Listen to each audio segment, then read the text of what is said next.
Hello everyone, it is a beautiful morning in June. I'm sitting out back in my backyard, chilling by my wife's little victory garden, realizing how much gray is working its way into the mop top and the little goatee. Anyway, enough about me. I wanted to talk to you today about something that's been burning me up. I've been seeing a lot of this in my real estate business lately. It is crawl space issues, right? And if you have a crawl space, a home with a crawl space here in the upstate of South Carolina, and it is the months of May through September, let me tell you what, it is important that you are maintaining this space, because those are the times, peak times, where you're going to have high moisture content in your crawl space.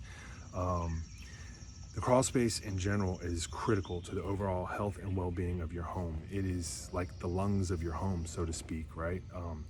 If it's hot down there and dank and moist, you could end up with rotten, decayed wood, which is not good, because that's where you have a lot of the structural members of your home, the joists, the girders, the beams, right? If you have a saggy floor, red flag, that could be a problem. That is likely it.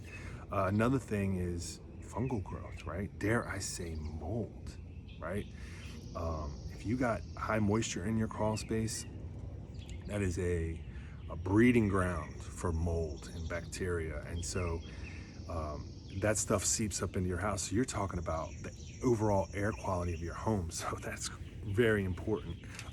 Termites, wood destroying organisms, all these things are things you need to look out for in your crawl space. So some of the things you can do to ensure the overall health and well-being: number one, first and foremost, have it checked regularly, right? Get someone out there who knows what they're looking at. If you need someone, call me. I will definitely connect you with the right people. Number two, vapor barrier, wall to wall. Got to have a vapor barrier covering all of the ground. You don't want any exposed soil. You don't want to see the red clay. Let me tell you what, that's a red flag. Red clay, red flag. You got it? Okay. The next thing is make sure those vents along the perimeter of your home are all open to allow for adequate flow, adequate airflow, right? If you don't want anything obstructing those vents, like big bushes, trees, sheds. If you have a deck on the back of your house and it's blocking like 2 or 3 of them, hey, you might have created a situation where there's just not adequate airflow, and that would result in you probably having to put in a dehumidifier. You're gonna have to seal off those vents, bring in a dehumidifier, depending on the size of your home.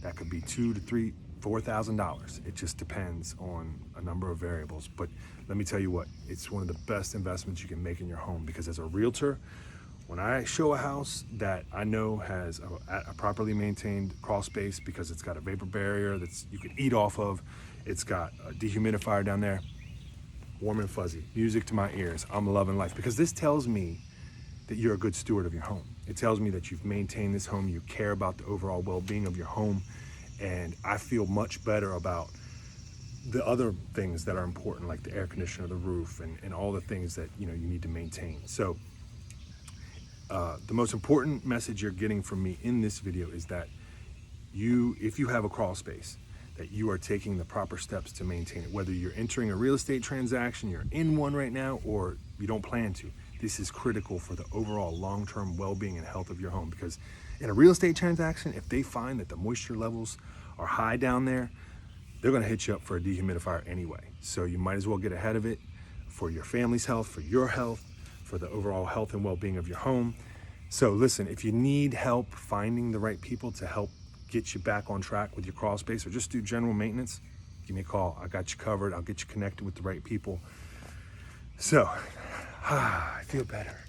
Got that off my chest. Now, let's see I'll come up with something else to talk to you guys about next time. But for now, this is what I need to tell you. I feel better about it. It's going to be in my newsletter this week. If you don't get my weekly newsletter, send me a message. I'll get you hooked up. We'll get you subscribed. And I'm always trying to do what I can to help. Until next time, thanks for everything. I'm here for you. If you need me, call me. Call me.